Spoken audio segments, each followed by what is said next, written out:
My name is David Gray, and on behalf of Michael Calabrese and the New America Foundation, I'd like to welcome you to our event, Is Success Killing the Internet? At a gathering in this room last week, our president, Steve Cole, noted something interesting about the world of technology and the recently concluded presidential campaign.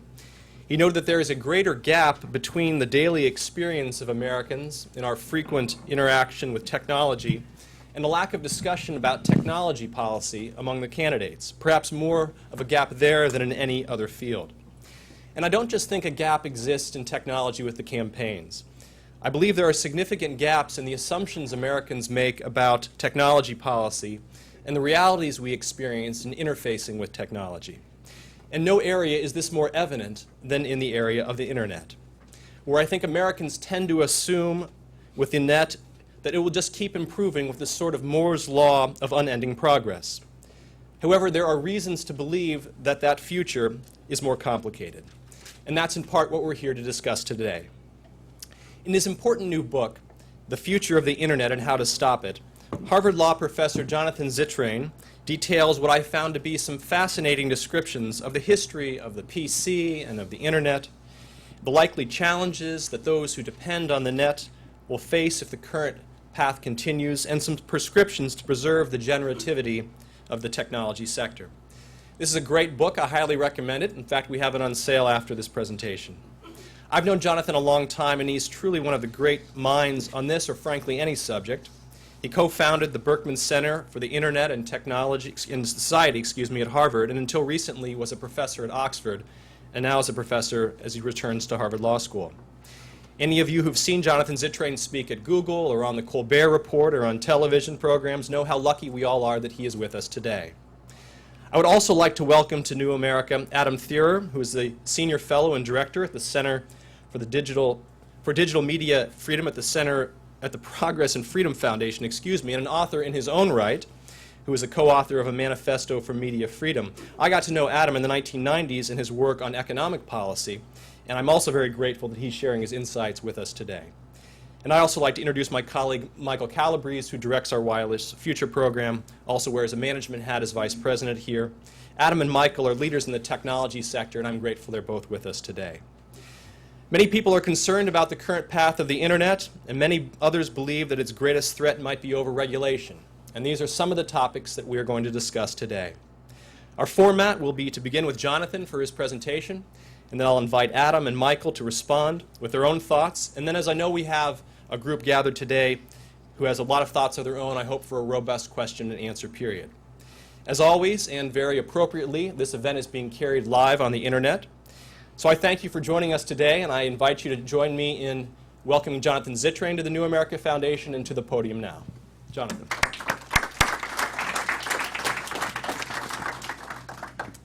Thank you, David. Hello, everybody. I'm delighted to be here at a New America Foundation, and pleased to share some thoughts this kind of extraordinary week on what I call civic technologies and the future of the internet. I want to give you a sense of what I mean by civic technologies, why you should care about them, a little bit of the flavor that David alluded to of why we're all going to hell and it will be terrible, and then some thoughts on why either it may not be so bad after all, or how to diverge to a different path.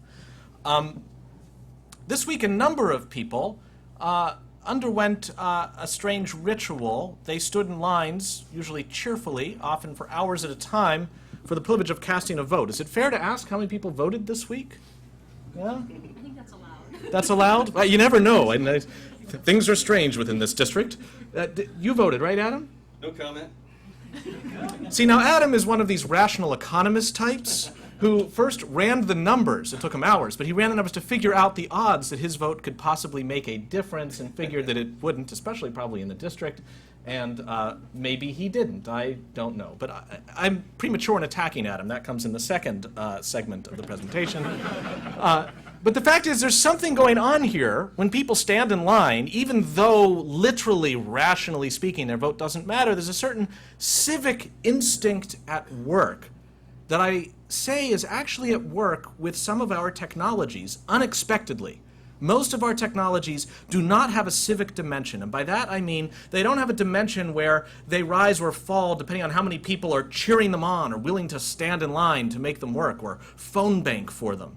But a number of other technologies are, and that makes them incredibly powerful, and then, hence the sort of paradoxical title of the day today, incredibly vulnerable. So here's an example from the late 80s, early 1990s of something some of us may remember with sort of fondness. This is a non-civic technology, and this was the face that we thought would be the networks of the 21st century. There was going to be a grudge match among CompuServe, AOL, The Source, Prodigy, and, dark horse candidate MCI Mail to see which would be the network of our future. These were rational networks founded and run by rational business people, designed to extract from you an hourly fee for which, for your money, you would be given stuff worth at least as much as that fee. And here's the CompuServe main menu. Where do you want to go today? You click on any of these oversized buttons with your elbow, sort of just moving the mouse where it needs to go, and voila, there's sports under the sports button that CompuServe chooses and presents in coordination with its business partners. This and all the others ended up getting outclassed by a rather unexpected source. A network founded by, among only a handful of people, these three guys, John Postel, Steve Crocker, and Vince Cerf, classmates together at the same high school in suburban Los Angeles. We had like a debate club or a French club. They had a Let's Build a Global Network club, and it worked really well. They're shown here for their 25th anniversary retrospective picture in Newsweek magazine. It took hours, actually, to set up this photo. And there's some evocative things about it. First, they're showing that you can build a network out of just about anything. Of course, their network doesn't work. It goes from Steve's ear to Vince's ear and Vince's mouth to John's mouth. So it's somewhat worrisome that the founders of the internet don't know how to string tin cans together. But it also shows that they had an important limitation and an important freedom in designing the network they did. The limitation was they didn't have a lot of money. They were not given billions of dollars to figure out a new network. Instead, they were given a government grant here and there, kind of the way that, back in the day, the NEA would give grants to, artists to make Republicans upset. And very little money goes a long way in that zone and in this one. And the architecture that they chose was an architecture designed to be frugal and not to try to take over the network, but to just make it function. So for instance, for MIT to get on the network, it just hooks in where BBN is, and it's as good as on the network itself. And that actually hints at an important freedom that they had. These guys were so irrational that they did not have any desire or plan to make money from this. This was liberating because it meant, for example, they didn't have to charge connect time to people, which meant they didn't even know who people were. If you don't need to know who people are, it gives you great freedom in designing the network, because these bits are flowing across. Who cares if they're BBN or MIT? Because we're not charging these guys for access, so it's just like walking down the street. We don't need to figure out who is where and charge them accordingly. The way they're actually routing the packets around is, to me, represented best by a mosh pit. This is not the CompuServe way of moving bits. If I want to get this laser pointer to the back of the room, the CompuServe way, we'd have our host walk it to the back of the room, and if it disappears, we know whom to blame. New America is at fault if this doesn't get where it's going. That's the FedEx way. The internet way is for me to hand it right here, and then to have it, for example, I have some trust, but and then to have it handed back and back and back, and we are the change we've been waiting for, or we are ready to lead, depending on how you voted. That's an amazing architecture and a kind of crazy one. One that as late as 1992, IBM was fond of saying couldn't possibly work. This is a crazy idea because it depends on the unpredictability of everybody in the network to manage to make the network work. And that's why as late as 92, IBM said you couldn't possibly build a network using Internet Protocol, and why the mascot of Internet engineers, such as it is the bumblebee, because it said that the fur to wingspan ratio of the bumblebee is far too large for it to be able to fly, and yet somehow the bee flies. I am pleased to tell you that thanks to government funding 2 years ago, we finally figured out how bees fly. I know we don't have time today. It turns out they flap their wings very quickly. So I say there is a pattern here with civic technologies and enterprises that starts with a crazy idea, often a backwater, among obsessive-compulsive nerdy types, They're off having their fun while everybody else is like, you know, having a beer. Then it gets more and more popular, and as it gets more and more people get attracted to it. It actually ends up surprising everyone else. It wins, but then there goes the neighborhood. As it gets successful, there's reason increasingly to want to subvert it, to want to reach the people through it who themselves don't share in the ethos of it, and it starts to kind of shake on its way up. And what you need in some way, I say, is a civic defense system to protect civic technologies and enterprises when they hit this kind of sound barrier of success. And I can give you a couple examples of that. Last February, there was a seismic event on the internet that my guess is you haven't heard of. Pakistan was asked to block YouTube. Now, that's not the event I'm talking about. Countries block internet access for their citizens all the time. We did a study showing it happening in about 50 states recently around the world. And yet, in this case, one small Pakistani ISP chose to effectuate the block using a very interesting parlor trick. They exploited the fact of how internet routing works to tell a very small lie.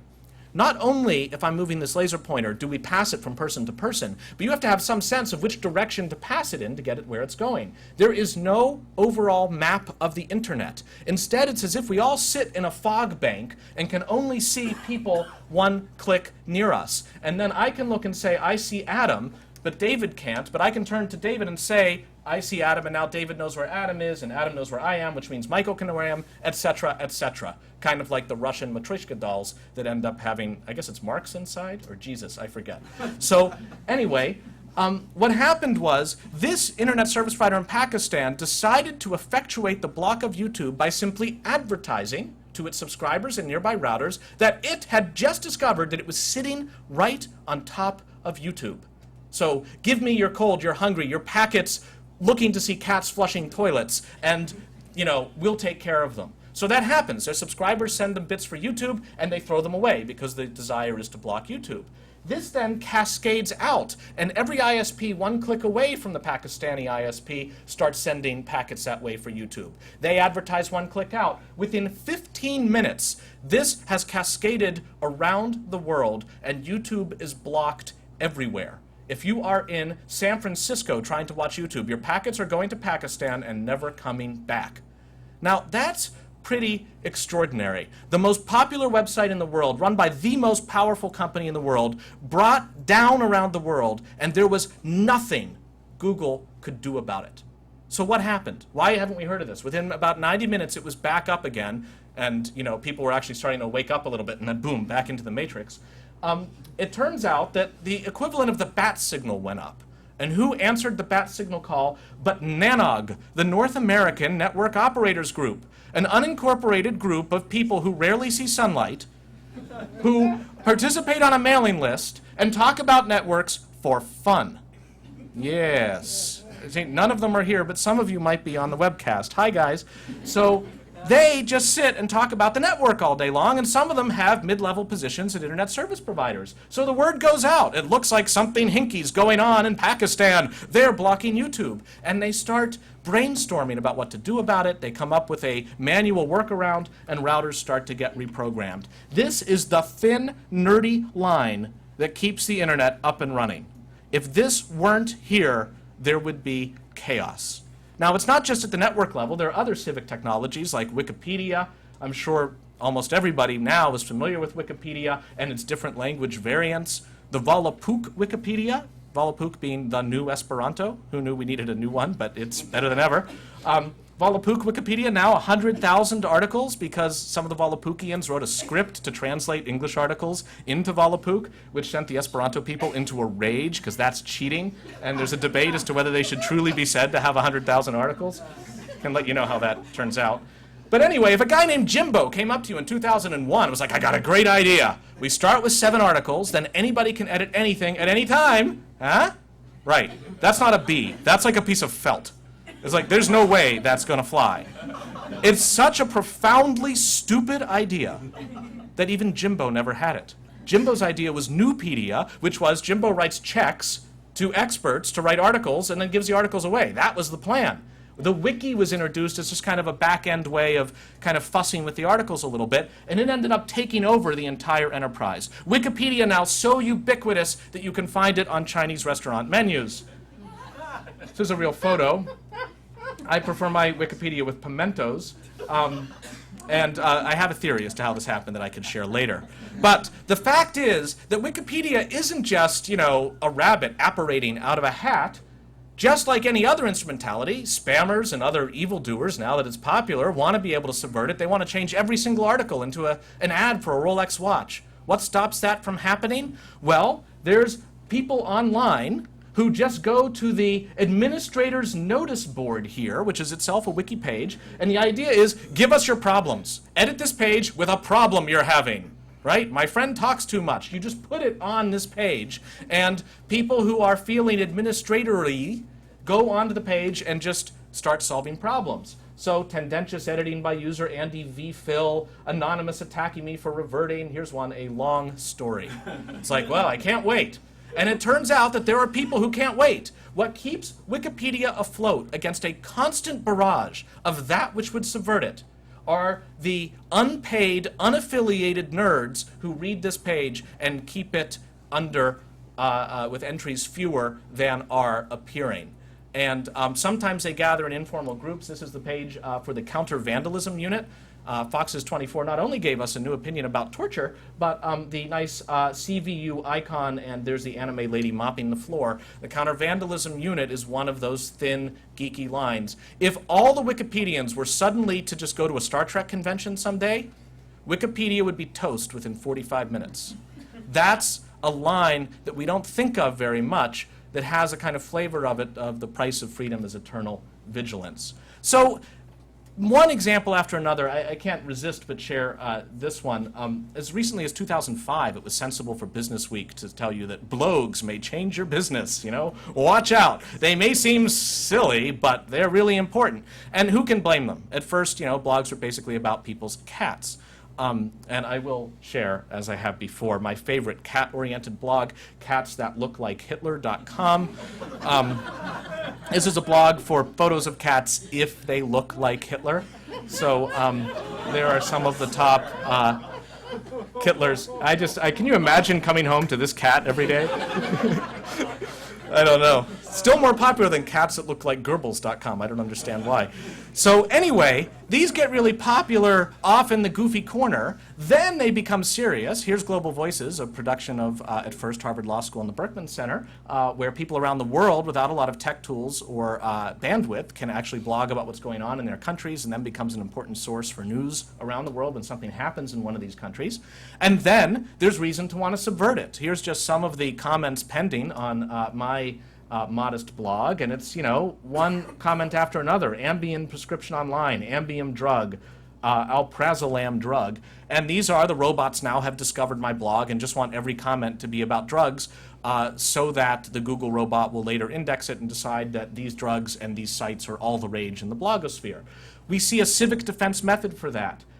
We have people in the blogosphere who, not for money or for profit, invented the CAPTCHA, which is the squishy green word that a computer can generate but paradoxically cannot read. So I can then put that into my blog and say, if you're going to leave a comment, at least be a person about it. And so you have to read the word, type what you see, and away you go. A civic defense that comes to the rescue. Now we come to a technology that has no civic defense but was a civic technology, and that's the personal computer. Here's Steve Jobs introducing the first PC ever, the Apple II, at the 1977 West Coast Computer Fair. At last you could pay money in a single plastic molded case, get an object that would give you a blinking cursor. Great. You would then type 10, print high, 20, go to 10. Hilarity ensues. Or friends of yours would be even nerdier and figure out how to code something and then sell it to you or share it with you or give it away. So within 2 years of this, Dan Bricklin and Bob Frankston invent VisiCalc, the first digital spreadsheet ever. And businesses are like, I don't care that it's called personal, we need them. And these things start flying off the shelves, and Apple has to commission market research to figure out why their computer has become so popular. That's the kind of technology that can slip its lead very easily and pleasantly surprise both the vendor and the people using it. This machine has not fundamentally changed its architecture since 1977 or through what would you say it is? I see you're already dating the machine. based on the fact that it has 66. Ah, yes. It has the 66 light, says the appropriately bearded man towards the front, who's like, you know, yes, the 66 light, which of course indicates the speed at which the hamsters on the wheels inside run. Prince of Persia can go faster if you put it into turbo mode. The number of hamsters, yes. Well, it turns out they've actually invented a hamster-powered paper shredder. So you put the hamster in here and he runs on the wheel, and you put the paper in here and then he shreds it, and then he can live in the paper afterwards. So it just goes to show you, reuse is a viable alternative to recycling. Today's District of Columbia approved green message. But anyway, since 1992, 1977 through 2007, the fundamental characteristic of that box, whether it's an Apple or a Windows or a Linux box, is you hand it code, it runs the code. And how do you know the code won't be evil? Why, if the code were evil, that's just like some ISP lying about where YouTube is. That would never happen. Right. What could possibly go wrong? And this initial momentum from a Civic technology easily outclasses the CompuServe-like appliances that were up against the PC. Here's the Brother Smart Word Processor. I don't know if anybody remembers writing a good term paper on one of these with a main menu of anything you could possibly want to do. There it is, offered by Brother. Word processing, spreadsheet ripped off from Bricklin and Frankston, etc., etc. The infinitely flexible PC ends up completely outclassing this because of all the goofball things it can do. Let's see this thing do a screensaver featuring flying toasters. That's not high on Brother's feature list, and they'll never get around to it. So today, we have machines, whether Mac or Windows, that are running huge piles of software from all sorts of sources. Maybe you just clicked on something and it's running, and even the most nerdy among us have no idea what this stuff does. If just one of these pieces of software had delete the hard drive on it, that's it. Your hard drive would be deleted. Or more creatively, go look for spreadsheets and start randomly transposing numbers in them and then go back to sleep for 2 weeks. You know, then you can't do payroll, things don't make any sense, you can't trust any spreadsheet after that. What has prevented a meltdown from happening? Not a good defense system, and if anything, we see the bad code getting worse. You take a Windows PC out of the box, and I hope you've got good bandwidth because you have exactly 4 minutes to update it and patch it.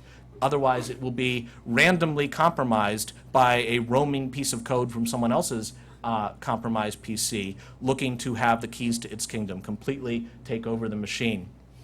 Some of these worms, the way they work, reads like a bad script from 24. This is from last October. The stormworm is fighting back against security researchers that seek to destroy it. It retaliates by launching denial of service attacks against them, shutting down their access for days. As you try to investigate, it knows and it punishes. They're afraid. I've never seen this before. It's like, what? Can you imagine having that be true about your refrigerator or your coffee? It's like, I don't know, there's some bad coffee juice going around these days. Best to leave it unplugged unless you're brewing, right? Like, it's like we would not tolerate that. And new technology's not solving things. My favorite Vista new security flaw, the speech recognition hole. There's a new feature so that instead of having to elbow your mouse to the button, you can say, open the folder, and it will open the folder for you. So you then visit the wrong website, and the website's like, delete the hard drive. You're like, no, don't delete this. Like, yes, delete the hard drive. And you're in this like existential battle with your machine for its soul.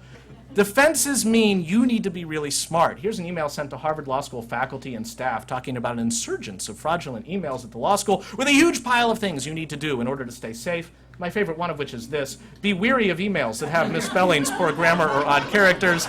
They're a red flag for fraud. I wrote back, I was like, I think I got one. He gave me a one-way ticket to Oxford. So defense is not very good, and it leaves us in a position where we are going to find ourselves waking up from this nightmare, this dream that turned into a nightmare, and say, there's got to be something better. This is no way to run a new America. And what will we do instead? Well, I say we will find ourselves in part locking down the PC, and sure enough, increasingly in business environments, in schools, in cyber cafes, libraries, you find that you're using a PC, but you can't add that flying toaster screensaver. You can't run Skype. It's like, nope, to do anything, you need the permission of the administrator. You're like, I just wanted a duck on my desktop. They're like, yes, but that duck could be evil. And they're right. So that's a real problem as we see these things get locked down or abandoned entirely for a new range of revenge of the brother typewriter, information appliances that promise the kind of stability that only recently are we starting to realize that we need. It's true of TiVos, it's true of Blackberries, many, but importantly not all mobile phones, right? Here's the main menu of a phone completely determined by singular, what will appear there. It looks just like Brother back in the day, or the Kindle, or the iPod, pictured here in its native Naugahyde coating, or the iPhone, right? This is gorgeous. It's also, I think, odds on a copyright infringement of the CompuServe main menu.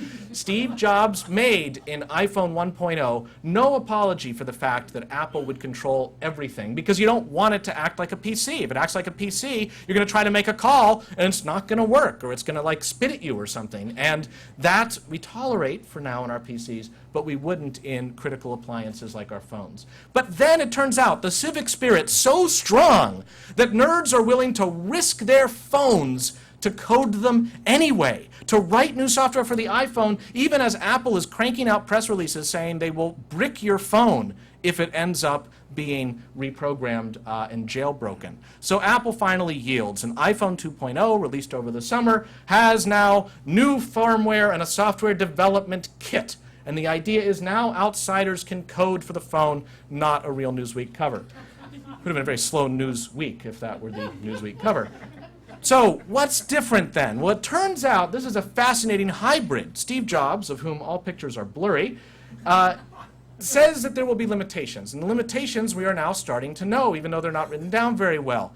If you want to write a program for the iPhone and give it to somebody, I'm Dan Bricklin, Bob Frankston, I've got software, you've got iPhone, yoink, nope, can't give it to you. Instead, you have to be approved as an iPhone programmer and then submit it to the iPhone App Store and see if they approve it, and then and only then will it be made available to people who want the software. What won't they allow? Illegal, malicious, privacy, porn, bandwidth hog, and my favorite, unforeseen. We can't have anything unforeseen on the iPhone. So how is this proved in practice so far? We're just in the early stages, of course. Huge lines of people wanting to code for the phone, 6 months for some developers to get approved, and then we're starting to get the first batch of apps, word of which comes out that they've been either denied or approved and then retroactively yanked. This, for example, is the I Am Rich application. You now see the function of the application. It is a glowing red gem. The cost, $999.99, the maximum you can sell something for in the iPhone store. The idea is you pay the money, you get the gem, thereby proving that you are rich without the inconvenience of having to set your money on fire. So this ends up in the store. People in the blogosphere are like, you know, if you're going to have an approval process, why would you approve this? 3 days later, Apple's like, you know, we didn't notice. So they yank it from the store, gone. Only 8 people had bought it. 2 people requested refunds. 6 people were rich. Anyway, the guy is waiting to see if he's still going to get his commission because Apple takes a cut, 30% cut of everything sold through the iPhone store. But then, less goofy stuff also in trouble. This is an application that would let you use your iPhone's network access, which is all you can eat, to connect it to your computer and give your computer all it can eat network access. Not consistent with the business model, not allowed in the store. Here's one that lets you know what movies are nearby and what their ratings are. Yanked from the store. The developer doesn't know why. Apple hasn't said why. Gizmodo speculates that something might be going on under the surface. An undiscovered security flaw, maybe. Can you imagine Bill Gates like killing Netscape? Netscape's like, geez, Netscape isn't working anymore, but we don't know why. Maybe it was an undiscovered security flaw. Very different environment, even though I say it's an environment that can end up taking over. One last example I can't resist. You can't get this on your iPhone, even though it's been written. It's freedom time, counting down the number of minutes till, quote, the end of an error, unquote. So a kind of harmless, stupid app which was rejected. So the guy that wrote it wrote to Steve Jobs, said, you know, come on, it's not defamatory, it's lighthearted and humorous. Yes, it implies critique, but it doesn't cross any lines. Come on. Steve Jobs actually writes the guy back.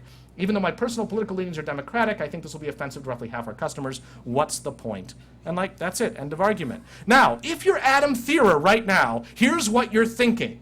You're thinking, so what? This guy can write his software for, you know, Atari or for Windows, or he can write it on his shoe or something. Nobody's compelling him to write apps for the iPhone store. Why should we care? Well, one reason is I think this model, especially driven by security concerns that otherwise ought to be curable, is going to spread not only back to computers, so that this will become the prevailing model for which software gets written for the PC, and there will be fewer and fewer places at which to try to do that disruptive, interesting, and maybe even offensive application, but we're finding more and more people using things like iPhones as their all-in-one computing platform. And they don't even know what they don't know most of the time, so you don't always have the perfect market information to say, wait a minute, the grass could be greener on the other side. It's not only true of the devices we use, it's true of the so-called software as service Web 2.0 platforms, like the Facebook platform, which immediately summon nerds to write for it. If you are a kid in 8th grade right now and you don't get out much and you're kind of nerdy,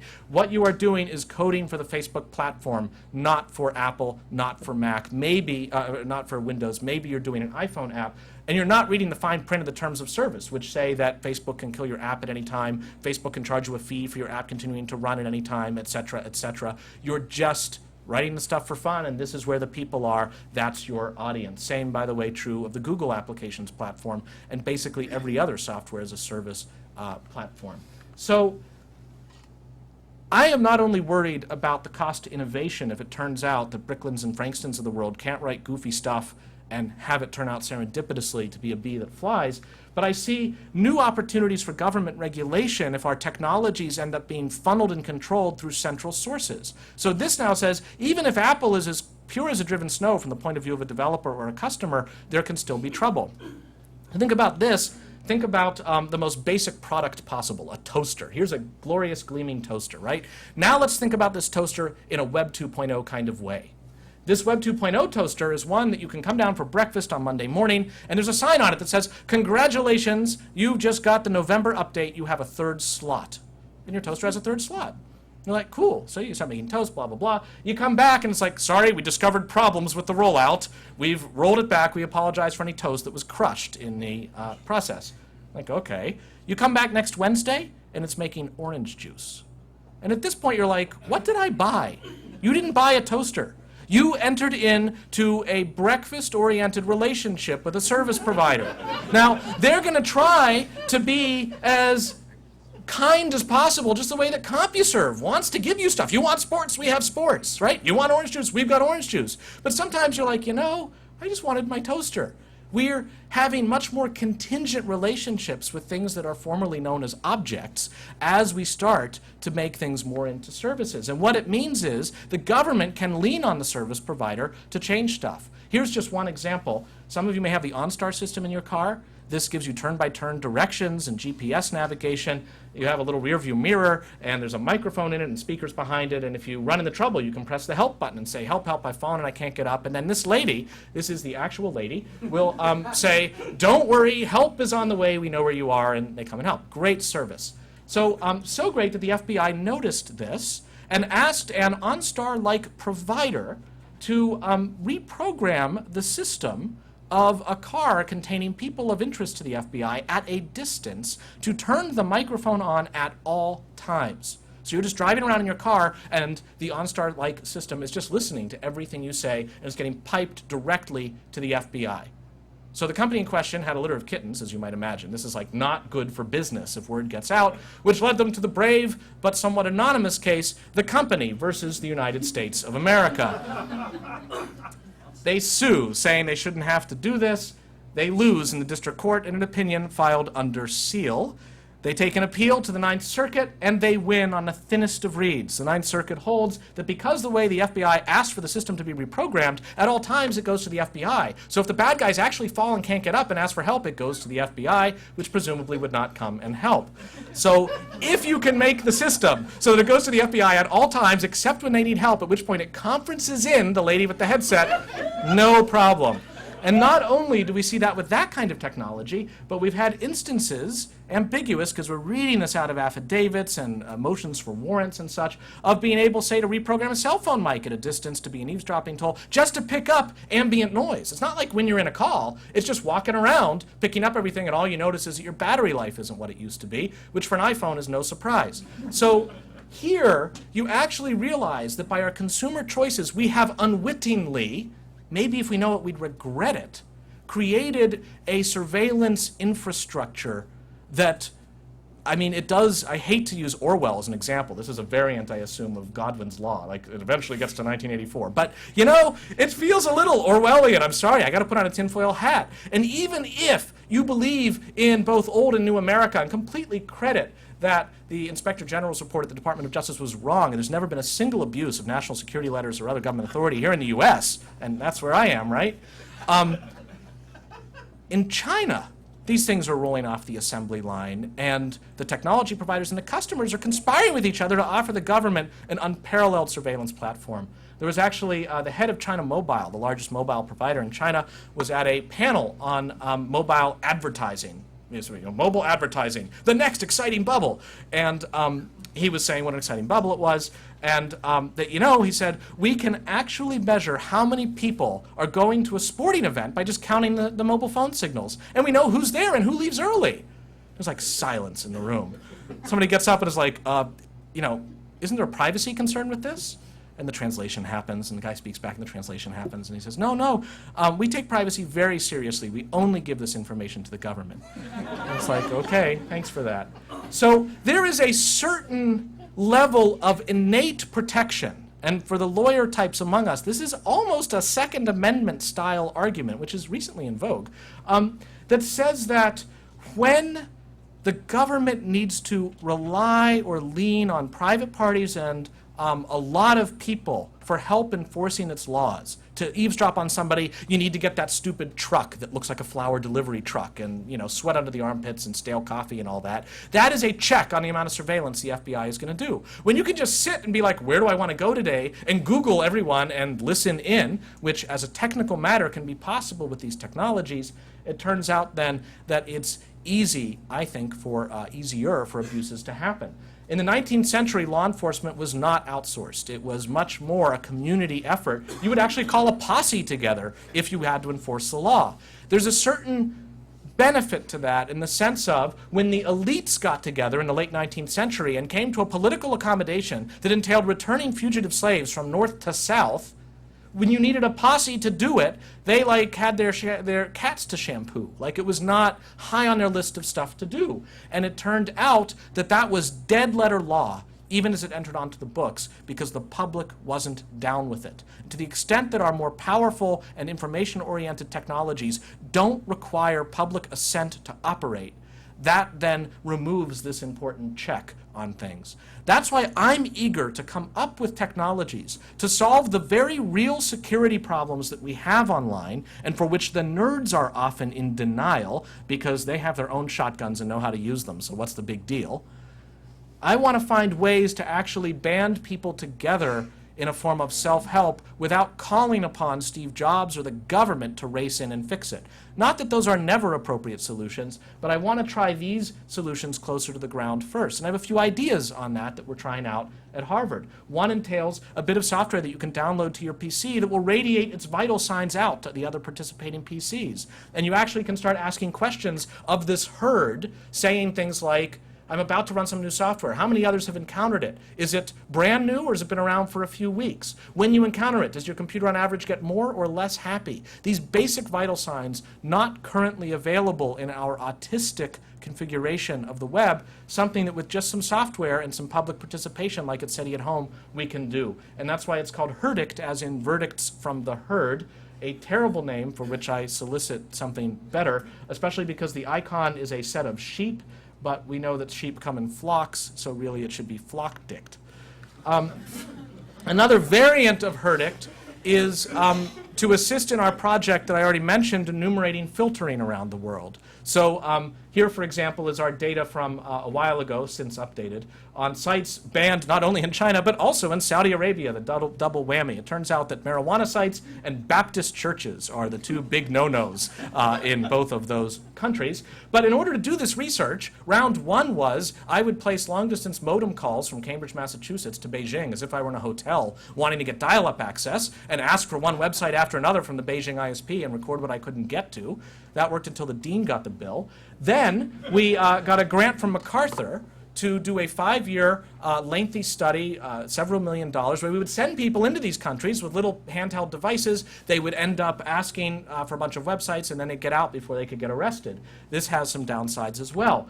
The next version we want to do is Herdict for web, so that as you're surfing the web, you have a toolbar. You can download an IE or Firefox, and each website you visit gives you a red, yellow, or green sign at the bottom that tells you whether it's been reported by a critical mass of people as filtered near you or people far away saying it's filtered, both increasing awareness of internet filtering as it's happening and providing the very data that we use, because you can say, I can't get there from here, and that, here is our Twitter Vision map that will show reports of filtering as they're coming in from participants, and enabling you, if you're bored and don't want to play solitaire, you can actually go to this site, which is our Am I Blocked or Not site, and just like Am I Hot or Not, you visit one site after another, and you say whether you can see it in the window frame, and that then starts giving us our confirmatory data, so you get both pluses and minuses confirming or not confirming where filtering is. This is a great example to me of a civic technology.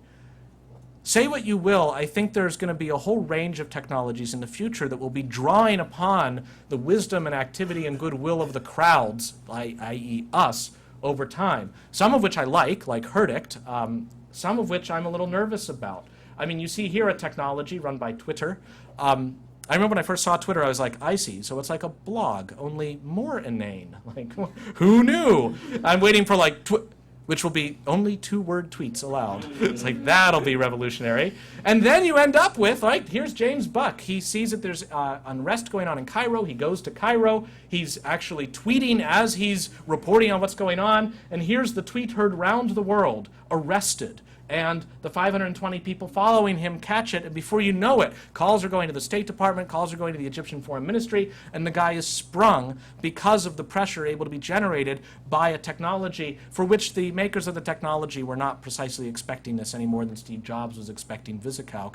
And just last week, the first Twitter wedding proposal that people know of, Sean Bonner to Tara Brown, so wanna get hitched, a bunch of commentary from those following their tweets, until Tara Brown gets it and says, over Twitter or in real life? Either way, hells yes. For which Sean Browner tweets back the natural thing to tweet back, which was woot. And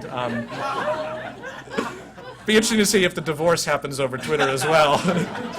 So I think this isn't working out. I've been pwned. Or Couchsurfing. How many people familiar with Couchsurfing? Yeah? How many people have actually couch surfed? All right, wonderful, right?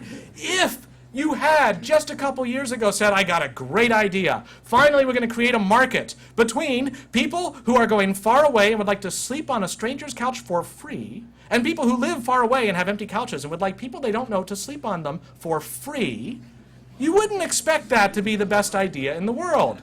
And in fact, upon seeing Couchsurfing, if you haven't seen it before, your first question might be, how many people have died using Couchsurfing.com? And when somebody's like, well, there's a reputation system, you're like, yes, but you don't rate the experience till it's over. Selection bias, right? And yes, it's a civic technology that as it gets more popular, which means Fox 25 News at 10 kind of thing, then it starts getting worse subverting, at which point it needs a civic defense system, and Couchsurfing is starting to evolve it. There are all sorts of interesting checks and balances that go into this, even though the core of sleeping on a stranger's couch for free remains. Then we see efforts to harness the crowd that are completely stripped down to just, we will harness the crowd, we will pay you, what do you want to be harnessed? Like the wonderful Amazon Mechanical Turk site. So Mechanical Turk provides hits, human intelligence tasks. So if you're bored and would like to earn a penny, go to Amazon.com and provide some related keywords for these images. You're like, what's the trick? It's like, no, there's no trick. There's a penny. And so people just start providing labels. Here's my other one. You will be given an image to draw. Pick colors from the source image and recreate it in the space provided. Here's what you do, and when you do it, you will be given a confirmation code that will give you a nickel. So it's like, my God, like this is just, I am a worker bee, and I just go ahead and copy this image. I don't know whom I'm working for. I don't know why I'm doing this, which also means, think back to the CAPTCHA example. When last we checked in with our heroes, the CAPTCHA was the civic response that won over the spammers. But then the spammers use things like Mechanical Turks to create CAPTCHA sweatshops, where humans solve CAPTCHAs all day long. at $2.50 an hour. Just sit there typing the squishy green words that you see, and somewhere out in the world, 1,000 ambient ads cry out as one and then are stilled. It's like, whoa. But you know, you don't even have to pay people in money. Why not pay them in a more universal currency, especially in these troubled times? Porn. So for example, here's an application that you can run on your machine or a website you can go to. Okay, let's start, baby. You type what you see and you get free porn. Is there a catch? There is no catch. You just type the image, you get the porn. Where does the image come from? My blog, where they're trying to leave a spammy comment. They seize the image, put it over here on the website with the porn, the person types what they see, they take the answer, put it back over into my blog, they leave the spammy comment, the person sees the picture, everybody's happy, right? Wow, that is also, I don't know if I'd call it a civic technology, but it's not great.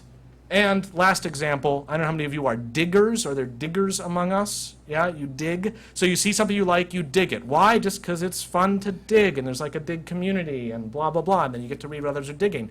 Of course, it's run by Digg.com. This isn't like a .org civic thing through and through the way Wikipedia is, or even Couchsurfing is, despite the .com moniker on Couchsurfing. And as a result, the civic spirit is a mile wide and an inch deep, which is why websites like subvertandprofit.com can continue to exist. Here you can buy digs at $2 a dig.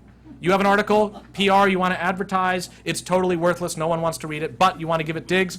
For $1,000, you can get 500 digs.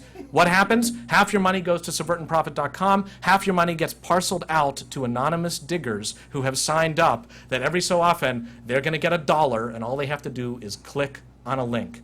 I don't know that Wikipedians would be as subvertible because they've got a whole ethos around it. They're too geeky to buy off, just like you couldn't buy Nanog off. You can't buy like, I'd like to bring down the internet tomorrow and then you can have it back. What do you say, guys? Here's $1,000, go buy something at ThinkGeek. Like, it won't work. So final reflections. What kind of world lies in the future? There was a time when hitchhiking made sense. That was a civic enterprise that was just natural, uncoordinated. It's just something you did. Then there was kind of a Fox 25 News at 10 problem. However real or not, it may be quite real, it's dangerous. It's like, wait a minute, I'm in the car of a stranger, and I've seen The Hitcher. This can't be good. And you start getting bad selection bias, both in people who would pick somebody up and people who would ask to be picked up, neither of which is good for the other.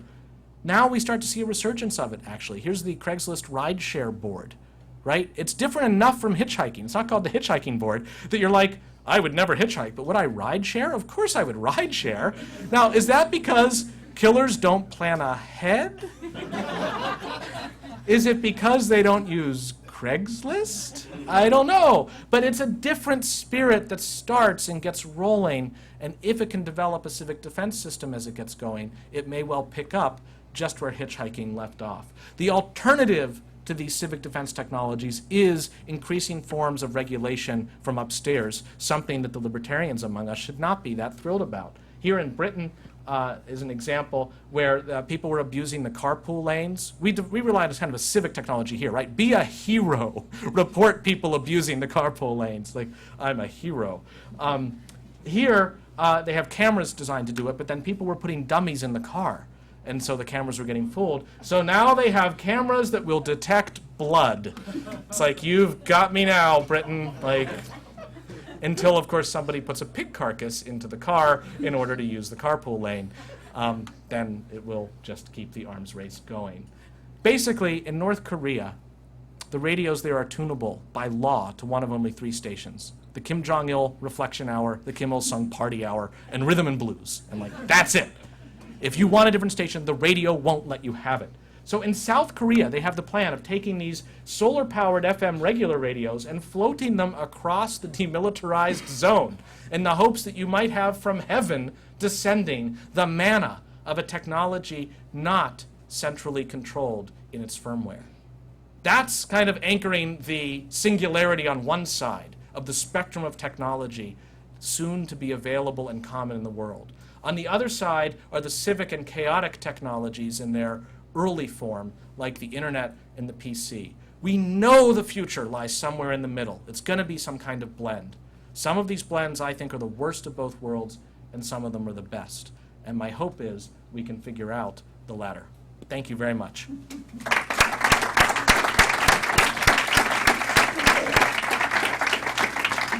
Thank you, Jonathan. Every time I talk to Jay-Z, I learn something useful and entertaining, and he did not disappoint today. Although I see why you were so reluctant to just email me your slides to let me format them with all these security concerns and insisted on bringing your own PC. Now we have someone who also knows quite a bit about this, has a different perspective, and one that I think will enlighten us as well. Please welcome Adam Thierer to the podium.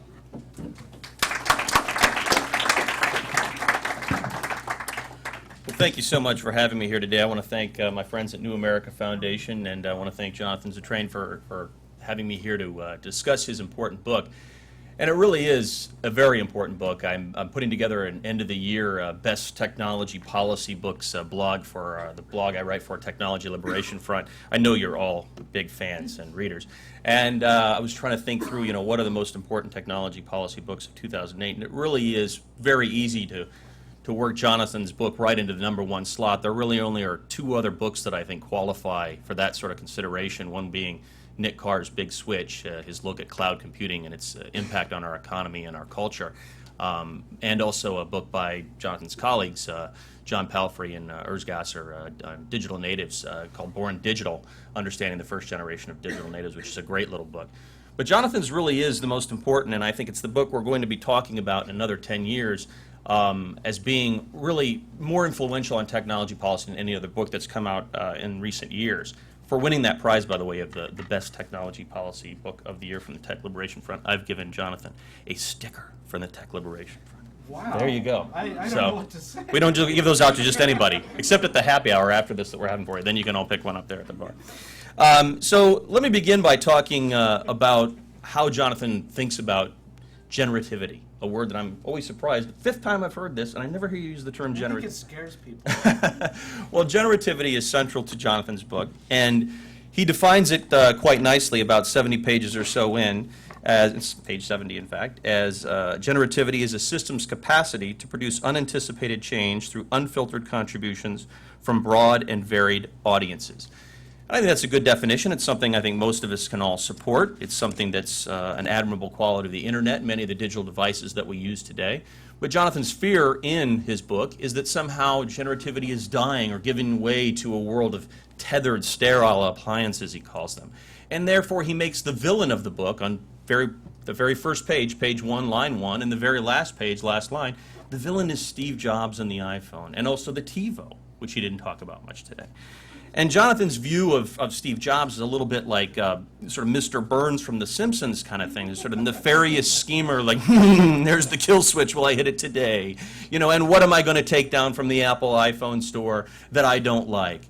But my problem with Jonathan's book and with his thesis is that he does not convince me ultimately that this is nearly as great of a fear as he makes it out to be. In fact, I would argue that generativity is alive and well like never before, not just in America, but across the globe. And that these technologies, these generative technologies that we find so important, are actually getting more and more difficult to bottle up. The generativity genie, if you will, is well out of the bottle, and there's no putting it back in. Now, part of the problem, before I get into that a little bit more, is in defining generativity as he does, and then going on to discuss examples of it, Jonathan starts to confuse the reader, I think, in terms of what is generative and what isn't. And there around 74, 75 uses examples like, well, chess is generative, but Connect 4 isn't, and a knife is, but a potato peeler isn't. But I can find a lot of counterexamples on both sides, and I'm a huge chess fan, and I know it's been the basis of some other games, although not very popular ones unless you're a real chess uber geek. But the fact of the matter is that there are certain constraints or rules associated with chess. It's certainly a generative board game in some ways, but there are a limited number of squares on the board. The pieces only move in certain ways. I mean, how do you explain that knight movement? I've never have been able to. And en passant, I mean, where did that come from? But there are strange rules and constraints to how one plays chess. So what I'm getting at here is that, there's a spectrum of generativity. There's no perfect endpoint on either edge. And what my argument is in the reviews that I've done of Jonathan's book, and he must be getting sick of them because I think there's been 6 now, I've basically been hammering on this point that it's not so easy to define things as purely generative or purely tethered and sterile. And in fact, there are sort of many flavors along a spectrum, if you will. And many of the technologies that he's praising are not as purely generative as he says they are, and many of the things that he's bashing aren't nearly as tethered and sterile. And let's just go back to the iPhone, because I think that's an example. I mean, if you're going to make something like the iPhone the villain of your book, you're certainly picking a bad time when millions upon millions of Americans think this is the greatest thing since sliced bread. Now, maybe that proves Jonathan's point that, look, we're all going to this sort of sheltered technology that limits our capabilities. But how was he to know when he released the book that just a few months later the SDK would come out? And that not only that, that when the 2.0 software rolled out for the Apple iPhone, it would be cracked within 3 hours. And that now you can go on Google and Google the term iPhone hacks, and when you get through the 4 or 5 million results, you need to only look at number one, which is iPhoneHacks.com, where you'll find a way to make that iPhone do just about everything, including mowing your lawn and, taking out the trash. I mean, there is no way that I can believe the thesis that things are getting less generative today, that things are getting more tethered and sterile, and that we're actually reaching a point where we're in some sort of a crisis, and that something has to be done before we all end up boxed into this world of these sorts of devices. Because after all, those devices serve an important purpose. There are some people who actually enjoy the fact that their device is easy to use, that it's more friendly, that it's safer and secure. I've met some of these people, they're called my parents, and they actually don't want all these things that Jonathan and I want, because I'm a generative guy. I walk around with outrageously expensive pocket PC phones that I can hack away at by going to Howard's Forum or PPC Geeks and downloading the latest type of homebrew or kitchen that makes this thing do all sorts of things it wasn't meant to do by the vendor. So, Jonathan, when I see things like that, I wonder, what is the problem? And why is it that you're carrying, as I saw, an iPhone in your pocket? That's McCarthy-esque. How dare you, sir? Are you not an iPhone user? There is an iPhone. Well, why are you on I'm iPhone? very happy to see you. Yeah, well, why are you using that phone, my friend? Because I don't understand, if you really care about generativity and you think that that's such a problem, why you would use that phone, because you have so many other choices. And certainly somebody called Google has an alternative for you in the form of Android, which we saw just yesterday. Even though that's an open source technology, it too has now been jailbroken. So everything that's out there today, in some way, shape, or form, is opening up in new ways. As I was thinking about what to say here today, last night, I was finishing up reading this month's Wired magazine. Intriguing story starting around page, I think, 66 or so, on open source hardware. Not open source software, but open source hardware. The article's entitled, Build It, Share It, Profit, Can Open Source Hardware Work? Page 166. And it has this intriguing quote. It says, in recent years, hackers have been aggressively cracking consumer devices to improve them, adding battery life to iPhones, installing bigger hard drives on TiVos, and ripping apart Furby toys and reprogramming them to function as motion-sensitive alarm bots. Inexpensive chip-reading tools make it possible to reverse engineer almost anything. And indeed it does, and the reason for that is, as Lymer Fried, a founder of a Manhattan company that sells open source hardware, says, it doesn't matter anymore whether your product is open source. Someone in another country is going to open it up and reverse engineer it anyway. So we live in a world where generativity is not just alive and well, but again, it's so far out of the bottle that there's no way to put it back in. And the devices that those mere mortals out there are using that sort of have the old CompuServe feel to them, or the old Brother feel, I like to think more the Commodore 64 mindset. That was my generation. But that is always going to be around us. There's always going to be those mere mortals who say, I don't want to have to load my own operating system up when I come in each morning to get things running, or I don't want to have to tweak this device to make it sing and hum just like everyone else. I just want it to work. And that is something that's happening today. Those people are being catered to. Now, they're also being catered to for the reasons that Jonathan mentioned, because of some of the security issues that are out there that trouble me greatly, and I share with Jonathan this concern about what it means when so many devices become more, as he says in the book, regulable. What happens when it means that all of these people have these phones, or all of these people have these devices that are easily monitored from afar? But that's a problem we handle by putting more constraints on our government. That's not a problem we need to handle by dealing with the technology itself. And we certainly don't need to say to our parents or anybody else who likes these devices, no, you can't have them, because we fear that the government might be using to monitor from above what you're doing or saying or whatever else. Now, as far as solutions go, I'm a little bit surprised that Jonathan's book doesn't spend a lot of time getting into very concrete ones. He talks in the abstract about types of solutions or approaches we need. Most surprisingly is somewhere around about page 170 of the book, he calls for a Manhattan Project to solve this problem. which is a shocking metaphor to me because it was the most highly centralized and secretive government program in our nation's history. So why would one want a Manhattan-type project to solve this problem? What he seems to be advocating is more collaboration, more collective intelligence approaches to trying to find a way to solve some of the problems created by the openness of the net and the generativity of these devices that we love so much. I'm all for that. But with all of those attempts, you are going to create new problems by working in that same mindset or in that same model. So long as you base everything on that open ethos and that sort of mentality, you're always going to have people who try to exploit it. This is a never-ending arms race. We don't need to take extreme steps to solve it, but we need to take some. And some of those steps will be tethered devices.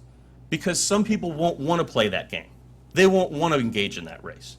And that's fine. We can tolerate that. Now, I do want to make mention of one specific solution or recommendation that Jonathan makes in the book that I find greatly troubled, which is when he gets to a section on neutrality and net neutrality. He doesn't say a lot about net neutrality for networks, but he says quite a bit about neutrality for devices. And he talks about API neutrality. And he says that basically once someone starts to open up a device, throws the SDK out there, whatever else, and crack open their previously closed walled garden or device, that they should essentially be encouraged, if not forced, to open it up all the way and not roll things back. I find this greatly troubling, because that mindset ignores the fact that some innovation will only take place if some people feel initially they have some control over their own innovation.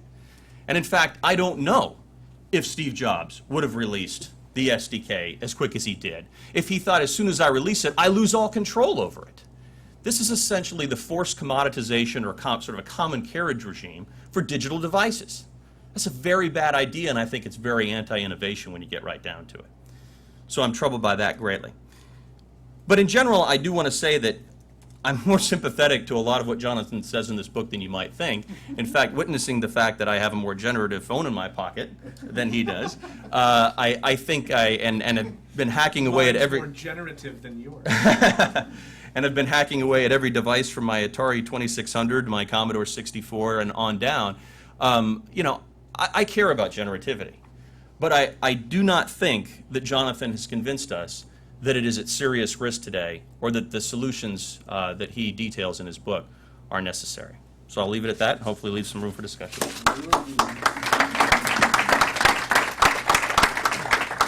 Thank you, Adam. I'm with Adam. As I listened to Jay-Z's presentation, I also wondered why he didn't use the word generativity more, which sort of pulls things together in his book. But then he didn't use the word Werkersborgerij, if my Dutch is correct. You mean the title of Chapter 6? Which is also a phrase that you also will be able to read as well as get Jay-Z's perspective on generativity if you happen to purchase the book.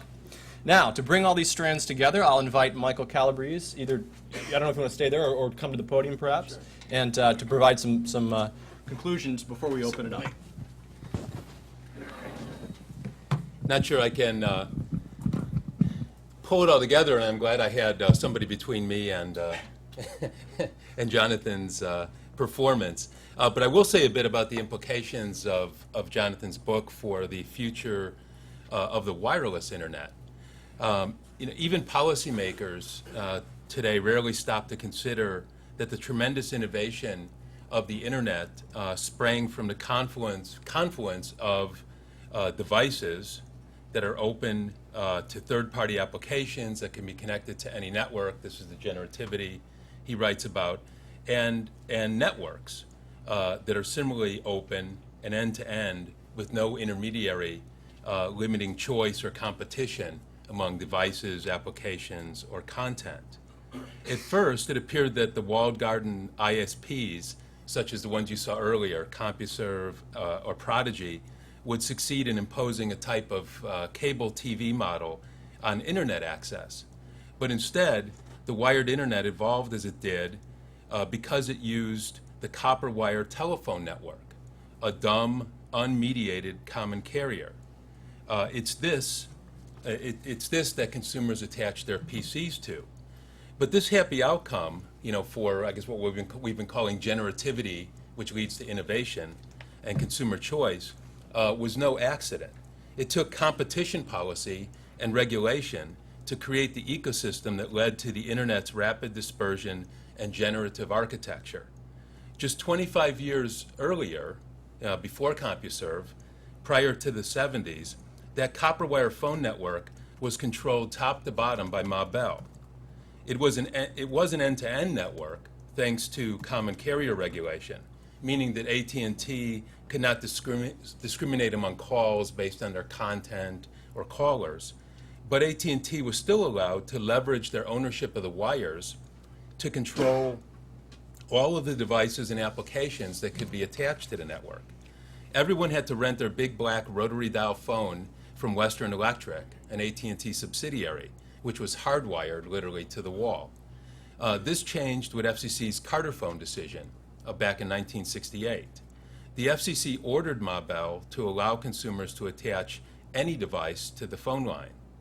This expansion of the basic common carrier principle of non-discrimination created not only a competitive third-party market for phone devices, so you could go out and buy a Princess phone at whatever, I guess Kmart came before Best Buy, but it also led to non-telephone applications, answering machines, fax machines, and most significantly, the dial-up computer modem. Despite the incredible success of Carter phone consumer choice, we are having the exact same debate today about the future of wireless internet access. The FCC has not clearly applied Carter phone or its broadband policy principles concerning non-discrimination to commercial mobile services. As a result, carriers, and not consumers, decide what devices, applications, and web content can be accessed over their networks. With its iPhone, AT&T actually rolls the clock back 40 years to Ma Bell. As you've been hearing, perhaps ad nauseum, the iPhone is a tethered information appliance that is locked to a single closed network. If the iPhone and AT&T are the future, then effectively there could be two very different internet experiences. One, wired and generative, where consumers are free to run any application and access any website content, and the other, wireless, where consumers are trapped in a very lovely, perhaps simplified, but walled garden. I hope Adam is correct that the generativity genie is too far out of the bottle for this to happen. But if not, it would be tragic, considering that in a few years, most of us are likely to spend more time online from mobile devices than from our desks at work or at home. Of course, there is a counter-revolution going on against this sterile future. In the marketplace, there are things like the new Google phone that you just heard about, based on an open Android operating system. Also, the new Clearwire, which was approved on Tuesday by the FCC, has committed to operating its WiMAX service in conformity with Carter phone and the FCC's net neutrality principles. In the policy realm, the debate over whether to impose a level playing field on all ISPs, wired and wireless, will certainly intensify next year with Obama's election. Skype filed a petition last year, and Chris Libertelli, who actually did so, is sitting right here, which asked the FCC to impose Carter phone on commercial wireless. And although it's been shelved by the Kevin Martin FCC, it could quite possibly be taken up again next year. And this year, the FCC at least created a precedent by adopting our Public Interest Coalition's proposal to make Carter phone open access a condition on the largest block of spectrum in the 700 megahertz TV band auction early this year, the C block that was purchased by Verizon for $4.6 billion. It will be important to remember that this debate is about the common carrier obligations of networks and not about limiting offerings of device, application, or content creators. In his book, Jonathan makes an important distinction that I think he did not make today between manufacturers and networks. For example, I agree with him that Apple, as a manufacturer, is entitled to market an information appliance and to prohibit or strictly limit the ability of anyone to add flying toasters or any sort of cool functionality to it that Apple didn't think of. And so much the better that it competes with the G phone and other offerings. But that's because a device maker is not regulated as a common carrier. And if the networks are subject to Carterphone, there will be plenty of competition and choice among devices and applications. Jonathan also opines that networks that are sterile from the start are far harder to open by regulation. He mentions cable TV as an example. Cable's network architecture allows a limited number of channels that are effectively licensed for a fee to Disney, CNN, and other content providers. He doesn't make clear enough, I think, that this is not the case with emerging cellular broadband networks. Cellular networks are inherently two-way, end-to-end networks, and, at least for now, interconnected with the phone networks as well. And since bits are bits, there should be no reason why, under Carterphone principles, consumers and competitors cannot pay for their bandwidth and use any connection they please. Finally, I just wanted to connect one warning that Jonathan mentioned earlier about tethered devices to what the FCC did on Tuesday with respect to opening the empty TV channels, the white space, for unlicensed use by white space devices. One of the downsides of tethered devices, Jonathan has argued, is that they remain subject to control by the seller and, most ominously, by government. This was the example used that when consumers began hacking the iPhone, Apple warned that when the device went automatically online for a software update, they would brick it, and in some cases they did. On Tuesday, the FCC decided that one very appealing feature of requiring white space devices to seek permission from an online database, to use a particular channel so as to protect television, is that the database could be used as a kill switch. That is, a particular model of white space device, let's say some Android hybrid phone in the future, that model could be told later that it's limited to only certain channels or has to operate at a certain power, or perhaps there's no channels at all, and so it's effectively a brick. On balance, this might be better than no unlicensed access to the white space at all, and yet it also becomes a worrisome precedent for the government requiring communication devices to be tethered such that their capabilities and our behavior can be subject to re-regulation at any time. So stop there and we can have a little discussion. Great. Excellent. Thank you, Michael. Thank you. Well, we've got about 15 minutes left, and we're going to open it up now for questions. I'm going to take your questions in groups of 2 and give some leeway to Jonathan and Adam in responding to your questions, to not only respond directly to them, but also to respond to each other's presentations or to Michael's thoughts as well. So do we have questions for our guests? One here and then one here. Okay, so sir here. And state your name and asking your question, or where you're from. Morgan Reed and I had, from ACT. I had 3 points, I guess, 2 of them questions. The first one, now they're fast. The first one was on the question of generativity. We have about 3,000 small business members, and the vast majority of them depend on a certain platform to work on. And what we see in our membership and their voice is that the platform itself, whether provided by .NET or by the Apple's SDK, that's what leads them to the next generative opportunity. Strictly writing it in ones and zeros is not where they go forth from. So the platform is vital to the next layer of generativity.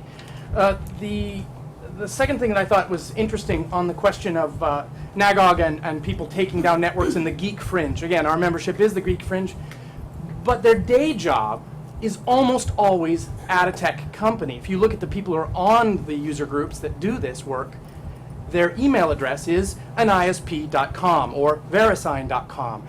Those are the folks who actually, they go to work, do this job, and then they go home and still care about it. So I think it's important not to separate the companies that fund their ability to have that knowledge from the aspect that makes them appear to be a lone guy in their basement. They have a real budget. And I think I'll stop at those 2 and let you guys go on with them. Appreciate it. Thank you. And then we have a question here, and then I'll ask for a response. Chris from Skype. Thanks to all 3 of you for your presentations. I thought were all very good. I wonder if Jonathan can say a word or 2 about this notion of openness in APIs. The traditional idea behind net neutrality is built on the market power of the incumbent and the use of that market power to break end to end.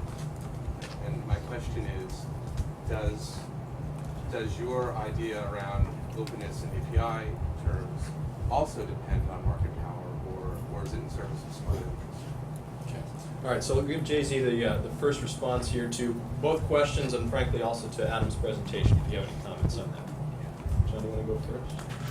Yes, so on the platform questions, platforms are great. I'm into the idea of not having to reinvent the wheel every time I want to do something. So that's good. Lock-in, not so good. And lock-in can happen either within an entire ecosystem. Everybody's using Word, and that's why they're sending me these .doc files, and I've got to use, back in the day, only Word to open .doc. But it can also happen even for a single slice. I've got all my email in Eudora, and you know, I am stuck with Eudora. I tried to leave once, it was not pretty. And at the time you get rolling with something, the ultra-rational consumer or business would think of lock-in effects in making a decision. But it just doesn't turn out that way. Our behavioral economists can probably tell us why. But I am nervous about circumstances where either on the developer side or on the consumer side you can get locked in. And there may be some lightweight solutions. Some of the solutions may trigger Adam's radar in a negative way. He might not like them. One would be, for example, to have the FTC lean on places like Facebook or Skype from the developer side of things, as hard as they lean on websites to have privacy policies, which is, say, not that hard, but a little, to have portability policies. So that if I want to take my mouse droppings and my contributions to Facebook and go home and take them into Schmacebook, I can do that. Right now, not very easy to do, and the reason Facebook won't make it easy in part is because they say they care about my privacy, and they'd hate for me to be able to take out all this data that relates to other people and just put it somewhere else. So interesting conflict there. On the API side, more and more of these APIs are verbs rather than nouns, which means that they are contingent. Google Maps has amazing mashups until it doesn't. So many things are built now on top of Google Maps. I don't know how many sites you visited while following the election, but all of them had that one Google map up with everything. And then if Google should decide to change their terms in midstream, that could be fascinating. They're a little bit confined by market forces, right? Even monopolists are not all powerful, but I'm nervous about being too reliant on a single provider and having the APIs just be contingent. On the one other second question from our first questioner, I think that's a perfectly good point, and I hope I did mean to suggest that many of these people on Nanog are at ISPs, often as mid-level employees. They're not officially requested to be on Nanog, but they see it as a crucial and useful part of doing their jobs. And more generally, I hope my attitude is not seen as hostile to .com. I actually see the important way in which a .com attitude, and literally the .com environment, can take something in the backwater that's successful but not able to go to prime time and bring it there. It's just that you get often that huge burst of success that could not have been predicted up front. It's when the felt starts flying that then .com can come in and be like, oh, we can make 1,000 of those. And I don't begrudge that. I think that's a great element to the system. And in that sense, I respect Adam's point about the importance of hybrids. Okay, thanks, John. Adam, do you have anything in response there, or should we go to the next? Maybe more. Very good. More questions. We'll take two right here. I wanted to take issue with some of Adam's criticisms. A lot of the criticisms seem to be focused on whether things are actually getting less generative. What does it matter whether things are getting more or less generative? Is the genie in the bottle or out? It's like asking, how many angels can dance on the head of a pin. It seems like the important thing should be to focus on why generativity is important, how to recognize and value it and protect it. And now everybody listening online won't know what the first half of my point was, but that's what they get for not coming to the event in person. So I guess my question is, does it actually, how important is it whether things are getting more or less generative relative to talking about why it matters and what we can do to foster it? Also, I reject the premise that generativity is opposed to security or ease of use. That my parents will want to use something that is easy and not generative, rather than that is generative and not easy, because they can only come in those feature configurations.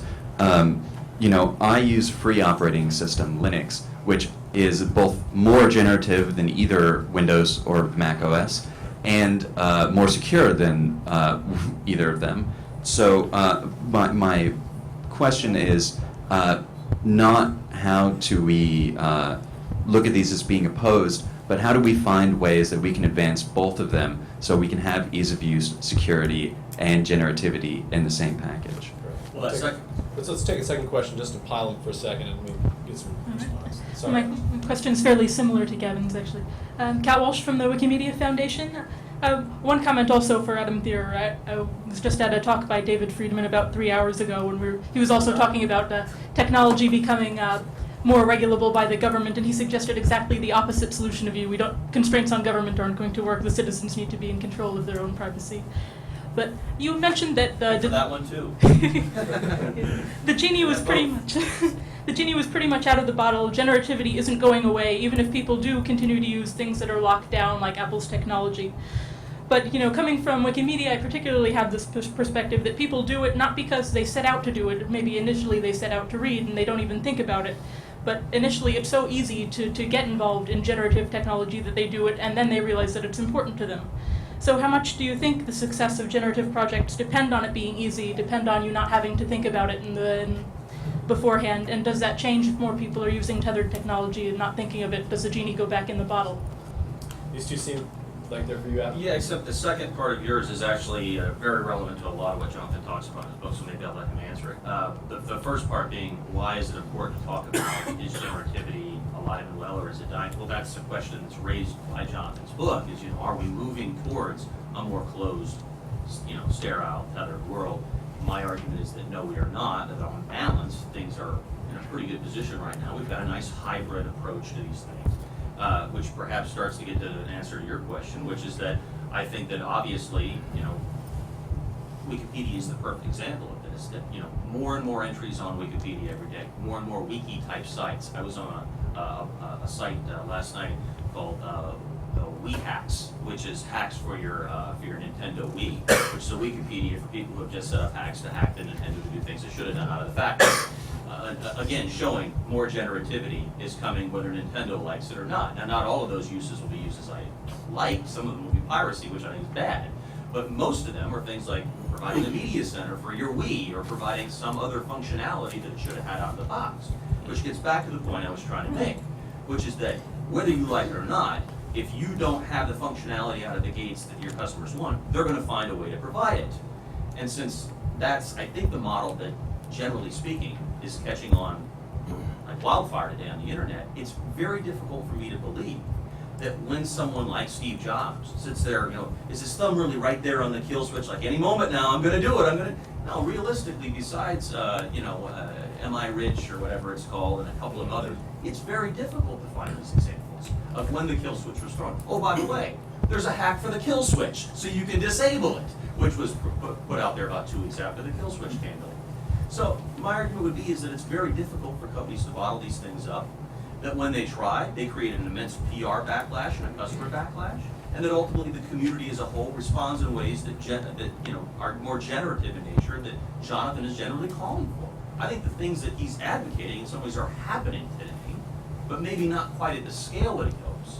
My fear is that, though, as many solutions as we put forward in this collective intelligence approach that he talks about are ultimately going to also breed new opportunities for bad guys to do things we don't want. But before we go to Jonathan here, I'm going to ask Jonathan to conclude here, as it's 5 o'clock, and we'll ask that we continue these conversations informally or at happy hours or by writing Jonathan on his blog or in other ways. But I'll give Jonathan the last word here. I know there's maybe an answer to a question, a chance to respond to anything that Adam or Michael shared, or any way to sum up as we go forward. So Jonathan, we need your mic back, actually. Oh, you go. Thanks. Wow. Right.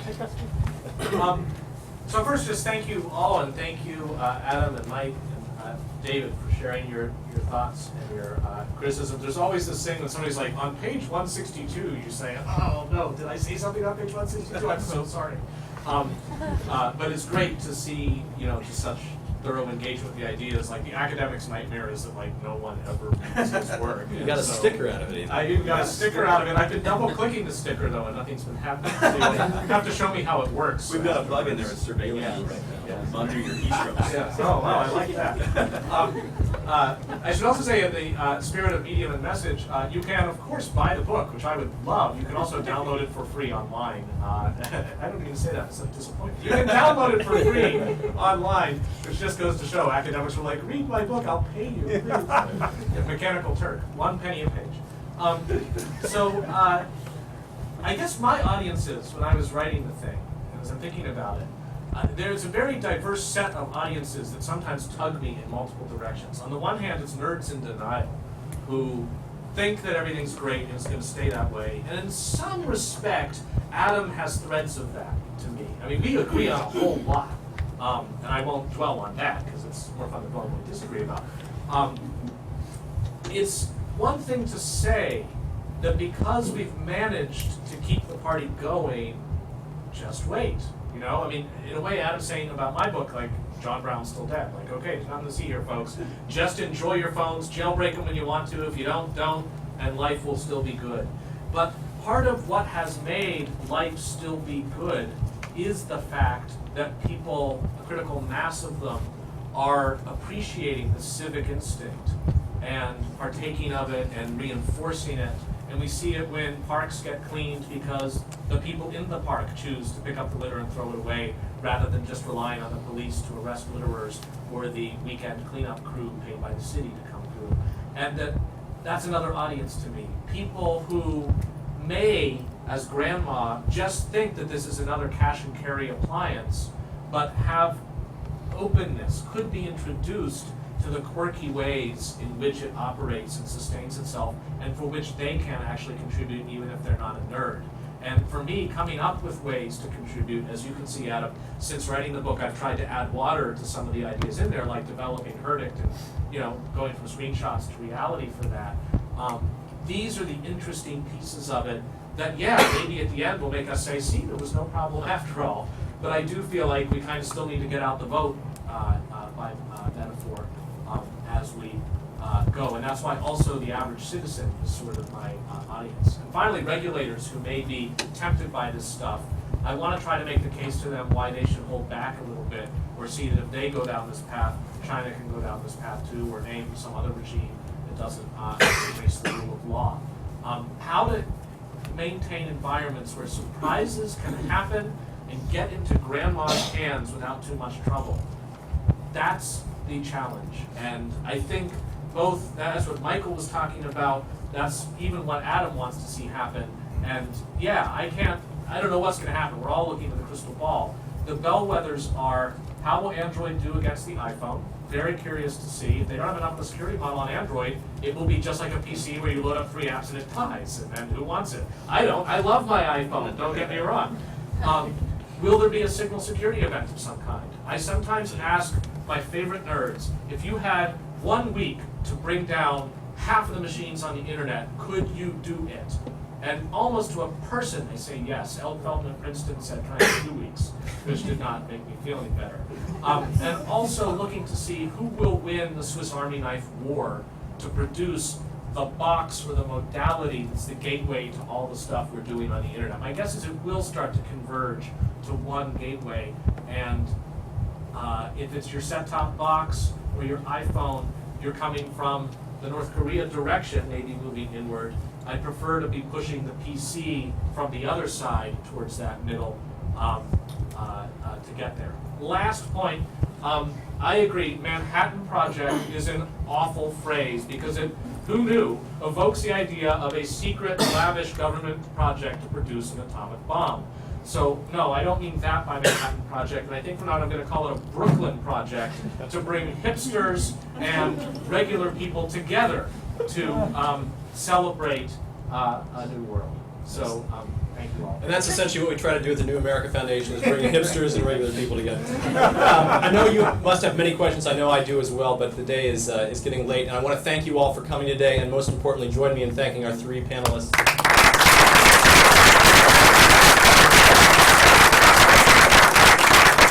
I've asked Jonathan to stick around